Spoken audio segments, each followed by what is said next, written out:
Well, it's that time of year again, and we're saying goodbye to 2023, and here is 2024. And maybe, just maybe, here at the beginning of this new year, you're an individual that is setting some New Year's resolutions for yourself.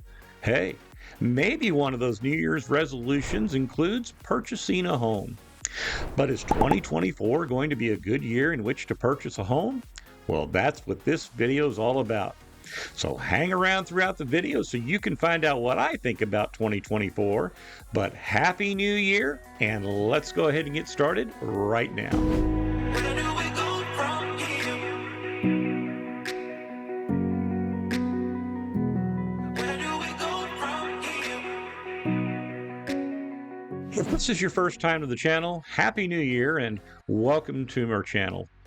My name is Stefan, and along with my wife Leslie, as real estate agents here in Virginia's mountains and valleys, we get phone calls and emails all the time from folks just like you who are looking to sell a home or to purchase a home, and we absolutely love to help those folks when they call. So it doesn't matter when you're looking to move, whether it's 9 days, 90 days, whatever the case may be. Pick up the phone, give us a call, shoot us a text, send us an email. That information's all down below, and we'll be happy to help you make your move or sell your home in 2024. And by the way, if you enjoy our channel and you like some of the things we do, you like to be kept up to date on Virginia's mountain and valley real estate information, but also a lot about the towns and the festivals and the events and the things that happen here in our beautiful mountains and valleys, I encourage you to click that subscribe button and follow us so that you can learn more about that as the weeks and days and months and the year goes on. So this video is going to be a little bit different than the videos that Leslie and I normally do, but I figured with the beginning of a new year and setting goals that it'd be a good time to talk about this, but I kind of want to talk about some of the other things as well. So, but like I say, I do want to talk about, is 2024 going to be a good year in which to buy a home? Also would like to talk about the rental versus home ownership scenario. Also want to talk about planning financially for purchasing a home. What does that take? I want to make sure that I talk to you also about building a team and making sure that you are preparing yourself, having trusted partners in procuring a home and throughout the process. And then finally, last but not least, I want to circle back to that New Year's resolution, some ideas about setting some goals so that you can achieve home ownership in 2024. So let's go ahead and let's look first at the idea of is 2024 a good year to own a home? Well, let's start out first by talking about interest rates. That's one of the biggest things that's out there because interest rates have gone up. Now, I will say this as I begin. I'm not a financial expert. I am not a fortune teller. I can't tell you what's going to happen in the future. The other individuals, even financial individuals, they can't specifically tell you what's going to happen. They're going to use data and they're going to use information like what I'm using today to give you an idea. So what I ask you to do is to take that information and use it how you think. What do you think will happen in 2024? And is it a good time for you to make a move on purchasing a home in 2024? I'll give you my opinion, but you have to be convinced yourself to do it. So talking about interest rates, are interest rates high? Well, I would say yes and no. And if you look at this chart here, I think we're all glad we still don't live in 1981, and we are paying 18% plus interest rates. I can't imagine. And but like I say, that was the case at one time. Now, if we look to November 30th, most recently here in 2023, this source says that the interest rates were as low as about 7.22%.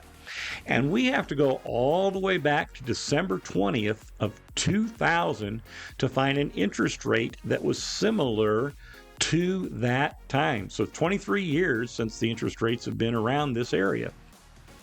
What we're used to, though, is the last 13 years since about 2009, where interest rates were about 5%, or less in many cases. And from 2009 to 2022, those rates remained there, and we loved it on Christmas Eve of 2020 when they went down to about 2.66%. So, are interest rates high? Yes, they are high compared to the last 13 years or so. Are interest rates high? No, not compared to historically. They're pretty much about where, or maybe even a little bit below, the normal average. They do affect, however, individuals, people's ability to purchase homes. But here, look at the next slide. Are interest rates coming down?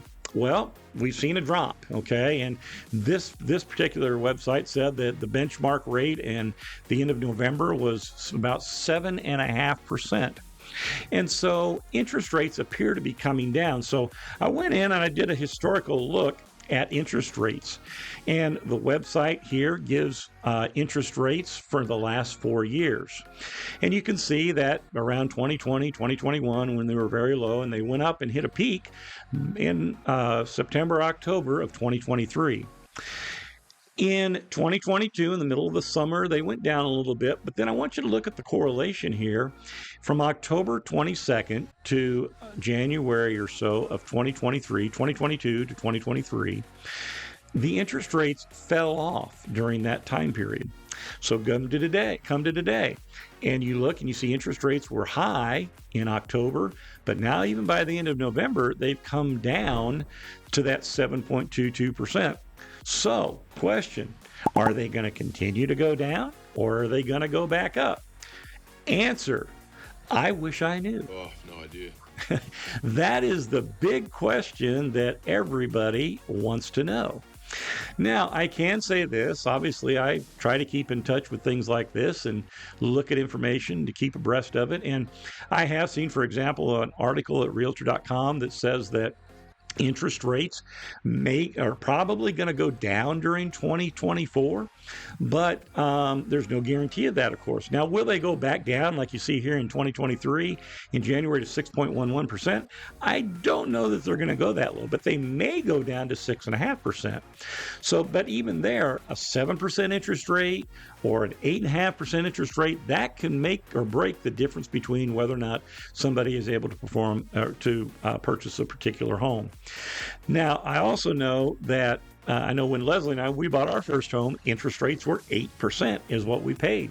And we thought that was a pretty good deal at the time. But of course, after that, interest rates continue to go. So really, when you think about it, are interest rates higher? Yes, they're higher than normal, but they're not as high as they could be. And let's hope they don't go as high as they could be. So let's look at another thing here. Let's look at the cost of housing. Okay, this chart here shows the cost of housing for about the last 60 years. And you can see that in about 2008 is when we had our last recession. And we all know that before that time, home prices rose and rose, and then they hit a high. And it's a different market. There were different factors that figured into that than what's happening now. But it took about 4 years. Home prices fell for about the next 4 years after that before they started going back up. So in turn, I want you to look at the curve on the end of this graph as well. And you can see that home prices went up, and I'm going to blow it up here a little bit so you can see it. Home prices went up starting in about the end of 2020. And they rose where the average price of a home in quarter two of 2020 was about $374,500.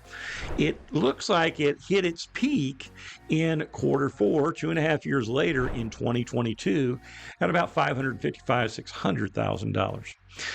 So, but look what happened after that.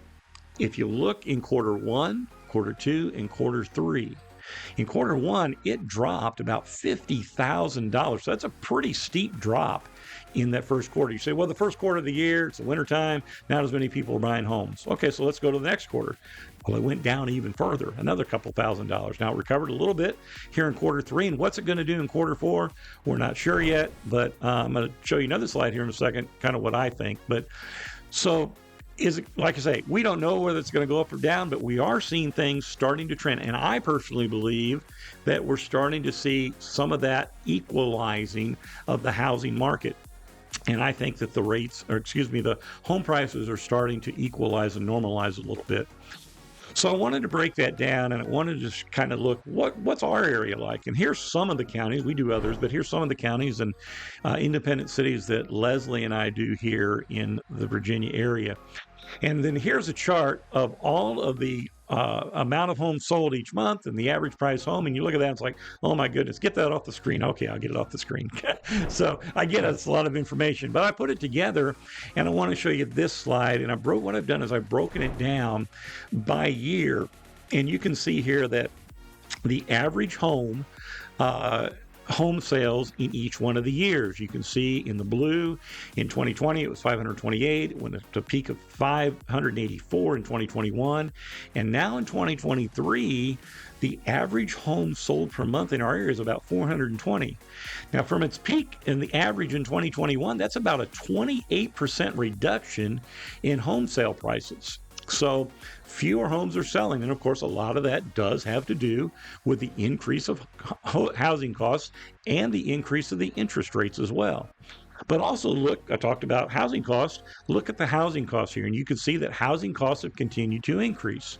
So in 2023, where we saw in that last graph that little dip, we haven't seen that yet here in our area. But if you look, the difference of the increase in housing going up is much less than it has been over the last 3 years. So what do I think?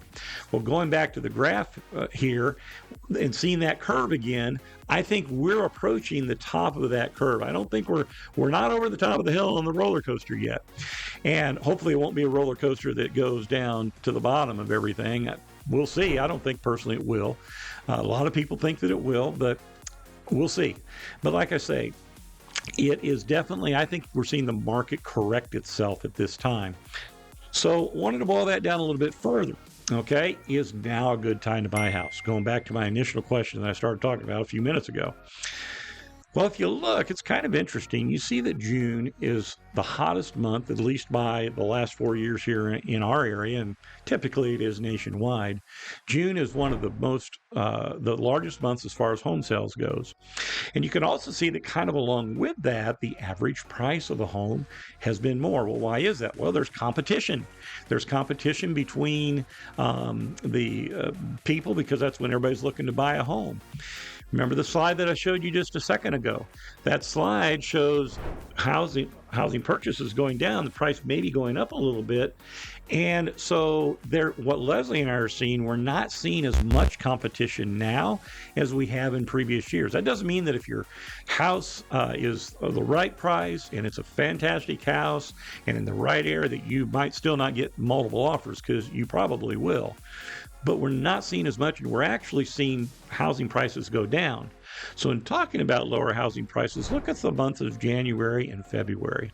Typically, there's not as much competition. You can see that the amount of houses sold each month is less than in the other months. And there are other factors that affect this as well, but the housing costs seem to be lower at that time. Now, that may be because people are waiting to sell their house, and maybe their houses go for more at that time in the summer months. And so there's a lot of different factors that can affect that. But overall, there's not as much competition in the months of January and February. But in order to purchase a house in January and February, you really need to start looking for a house back in November, December, and of course January, because by the time you put an offer on a house, it's going to take at least probably 30 days to get that house to close. So that kind of gives you some data and some information so that you can make a decision. What do you think the market's going to do this year? I hope that it does continue to normalize a little bit. Hopefully those interest rates will continue to go down, so it allows more people to be able to continue to purchase homes there. You know, although 2023 was a challenging year for many people to try to purchase a home, I just want to say that we are very thankful for the individuals, and you see some of them here and some of the properties as well. It's just a handful of the folks that we were blessed to be able to help over the past year. But we're just We appreciate you folks, and we thank you for trusting us enough to allow us to help you to purchase your home, or in some cases to sell your home. And we consider that an honor, and thank you. And Leslie and I, we truly do. We want your experience to be good, and we appreciate those that have responded to us and let us know that they really appreciate Leslie and myself helping them through this process. And it's an honor to us, like I say, to help. And we want to make sure that we continue to provide that outstanding service to all of the people who ask us to help. So, like I say, 2023, there were still people that were purchasing homes. Maybe you weren't one of them. So maybe 2024 is your year this year. And maybe right now, maybe not, but maybe you're sitting in a rental somewhere. You know, I did a lookup of some rental information. I just took Augusta County here, and I looked at it, and the average cost of a rental home here in Augusta County is about $2,300 a month. And you can see most of those are listed over $2,000 a month. So I said, well, let's go ahead and let's look and let's see what's on the market right now in Augusta County. So I pulled up, went to Zillow just as a place to pull up rentals, and there were 5 that came up. And if you average those together, the average price is about $2,200 of those single family homes. Now, I know there's other rental units and apartment places, but of single family homes of 3 bedrooms or 4 bedrooms or more, this is what the current price is. So I said, well, let's go over to Waynesboro. Let's take a look there. The average price in Waynesboro of the 6 homes that are currently listed on the market is about $2,000. Now, if you want to go to Stanton, that must be where the bargain is right now, because there's only 2 homes there that are available, at least according to Zillow right now. And they're listed for about $1,415 on it, $50 on average. And so I'm sure there's other homes in Stanton there that would be well over the $2,000 range if people decide they wanted to list them. So that information that I gave you earlier, it really is kind of an accurate number. So there are, of course, advantages of owning your own home. Of course, one of the advantages is it's yours. Well, you may still be making payments to the bank, but it's yours. You can do things with your home that you probably can't do with a rental home or a rental unit. Additionally, you build equity in a home, and over the course of time, you'll see your home, as we saw in that other graph. Although there's times when the value does go down, it always seems to recover, and it always continues to go up. At least it has over the last 60 years. And so that's another advantage of owning a home, because right now as a rental, of course, you're paying the rent, and really you get nothing in return for that. I mean, and you really are paying the property taxes, and you really are paying the insurance and things like that, because the landlord is passing that on to you. So what does it look like if you were to purchase a home? Well, I hear some people say, well, you have to have at least 20% to purchase a home, and otherwise you can't purchase a home. Well, that's not really true. Actually, 20% is preferred, and I'll share with you just here in a moment why that is. But let's look at a home. Maybe it's the first home you purchased, and a $300,000 home. That's a pretty good starter home. Let's suppose that you're only able to put down 3%, and there are different programs that allow you to do that. Most of the time, there are a few that are 0 down payment, but most of them are you're going to have to put some kind of down payment on. So you put 3% down, which is $9,000. It's a 30-year loan, and let's say the interest rate's about 7.5%, and you have good credit. So in principal and interest, you're going to pay that. You're going to pay the property tax, and that's an estimated, and that may be a little bit high actually. But the homeowner's insurance as well, you're going to pay that. And then you're also going to pay PMI insurance. And PMI insurance is an extra charge because you haven't put at least 20% down on the house. So that's going to mean you're going to pay about $2,500, $2,600 for a home. Remember, the average rental was about $2,300. So if you're paying $2,300 or $2,400 in a rental, if you can swing to get in your own home, you can start building equity in something, and it can be yours. Additionally, if you have 20% that you can put down in that $300,000 home, you put down that $60,000, which obviously lowers your principal and interest. And then with the property tax and homeowners insurance, there's no PMI.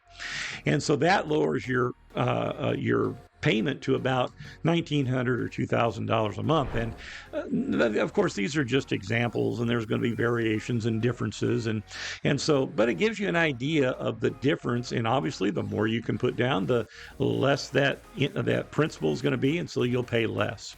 So that kind of leads me into my next point, and that is planning for the future. How are you going to plan to purchase a home? How financially are you going to plan to do that? Well, I encourage you to make sure that you assemble a team. That team really starts with a real estate agent that's knowledgeable and that can help you. And like I say, Leslie and I, and the folks we've been able to help over the years, it's been a pleasure and an honor. And maybe you're looking for somebody. We'd love to help you if you choose to enlist us to do that. But there's another person as well, and that is, unless you're paying cash for the home, which that kind of wipes out everything we just talked about, but that is a lender.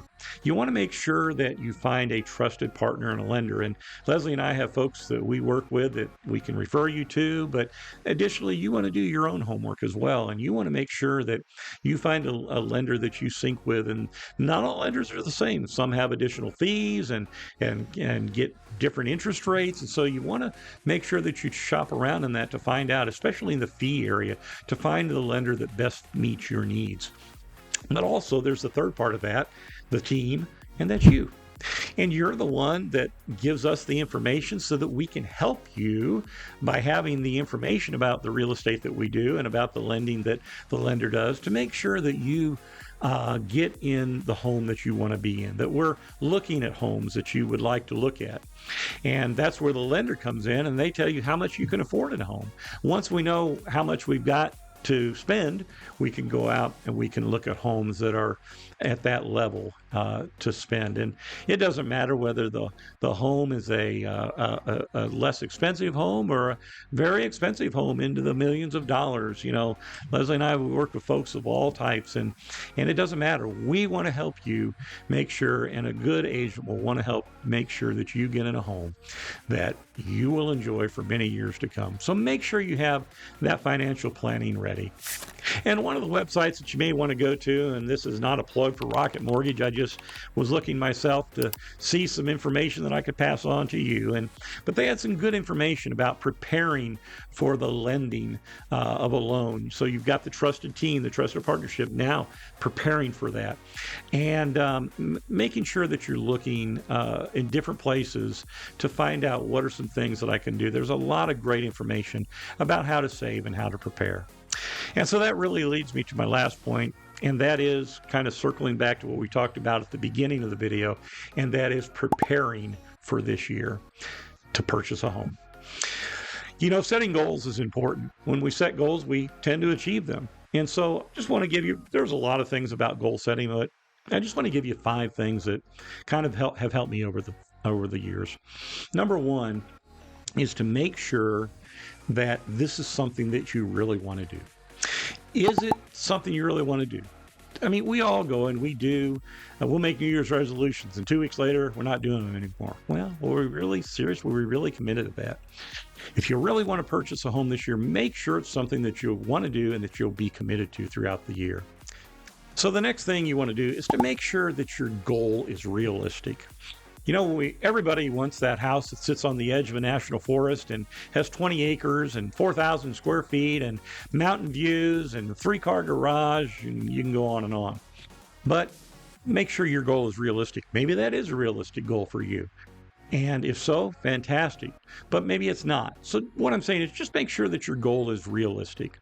Another thing is to make sure that you establish a time frame in which to accomplish your goal. If I set timelines and dates, it helps me to get there. Otherwise, I could be 3 years later from now, I'm still working on getting that house. So set those goals. It's kind of an accountability thing to help you achieve that goal. Fourthly, make sure that you have a written plan of attack to accomplish it. When you start to write down things, it starts to bring other things to mind and gives you ideas about, I forgot this and I need to add this. But write it out. What's your timeline? What kind of house are you looking for? Where do you want to be? And, what's the financial plan going to look like? And how much am I going to say? Write all these things down, and it will really help you to accomplish that goal. And then finally, number 5, make sure that you have, as much as possible, try to identify obstacles and roadblocks that could keep you from achieving your goal. I know there's going to be things that are going to come up along the way that may prohibit you from achieving your goal. And you can't plan for all those possible contingencies, but at least think about some of the things that could stop you from achieving your goal. How would you work around that if that came? Because if you're really committed, you want to get that home, you'll work around it so that you can get that home. You know what? Maybe you can't work around it, and that's okay. There's obstacles, but keep that goal alive. You may adjust your timeline, but keep it alive if it's something that you really want, and you will no doubt achieve your goal. I remember the first time that Leslie and I purchased a home in Northern Virginia, and it was like, wow. It seemed overwhelming at the time. It was like, man, are we really ready for this? You never feel ready. I would say in most cases, maybe there's some people that do, but in many cases, maybe you never feel ready. But I can say this, when you do it, you find that you are ready, or you adjust and you make it happen and you make it work. And so I encourage you, it can be a scary thing if this is the first time you've bought, or maybe you haven't bought in a few years and you're looking to change again. And I get it. So that's why I say Leslie and I would be honored to help you through that process to navigate those waters. All you need to do is pick up the phone, give us a call, shoot us a text, and we'd be honored to help you this year or anytime. And like I say, 2024 is basically here. And this could be the year. Set those goals, and hopefully you'll achieve those goals. But until next time, and all throughout 2024, until next time, I'll see you around town.